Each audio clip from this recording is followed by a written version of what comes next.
সরকার তো বুক ফুলিয়ে বলছে ইথানলে দেশ এগোচ্ছে, কিন্তু আপনার গাড়ির মাইলেজ তো 10 থেকে 15% কমে গেছে। আমাদের খাটনি টাকাতে তেল ভরে কেন আমরা কম মাইলেজ পাবো? নীতিন গাডকারি চ্যালেঞ্জ ছুড়ে বলেছে E20 তেলে কোন গাড়িটা নষ্ট হয়েছে, সবকিছু মিথ্যা প্রচার। কিন্তু স্যার, দেশের লাখ লাখ মানুষ সোশ্যাল মিডিয়াতে এসে কান্নাকাটি করছে ইথানলের কম ক্যালোরিফিক ভ্যালুর জন্য গাড়ি টানছে না, ইঞ্জিন ভাইব্রেট করছে এবং কোল্ড স্টার্টের প্রবলেম দেখা দিচ্ছে।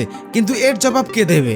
এখন তো 20% ইথানল মিশাচ্ছে, তাতে পুরনো বাইক ও গাড়ির কার্বোরেটর, রবারের গ্যাসকেট আর ফিউল পাম্পে জং ধরে যাচ্ছে। তাহলে ভাবুন তো, যখন 85% ইথানলওয়ালা বা E85 তেল আসবে তখন কি হবে? এই কোটি কোটি পুরনো গাড়ির ইঞ্জিন কি আস্ত থাকবে নাকি স্ক্র্যাপে চলে যাবে? বিদেশ থেকে তেল আমদানি কমানো ভালো কথা, কিন্তু তার খেসারত দেশের আমজনতা তাদের স্বাদের গাড়ি নষ্ট করে কেন দেবে? কিন্তু গাড়ির কোম্পানিগুলো নতুন ফ্লেক্স ফুয়েল গাড়ি আনছে ঠিক আছে, কিন্তু আমাদের পুরনো গাড়ির ইঞ্জিনগুলোর গ্যারান্টি কে দেবে? নীতিন গাডকারি। যদি এরকমই করতে হয় তাহলে আমাদের ফিউল স্টেশনে দুটো অপশন রাখা উচিত, একটা ইথানল আর একটা পিওর পেট্রোল। মানুষের যেটা সুবিধা হবে সেটাই ভরবে। এতে আপনার কি মতামত কমেন্টে জানাবেন।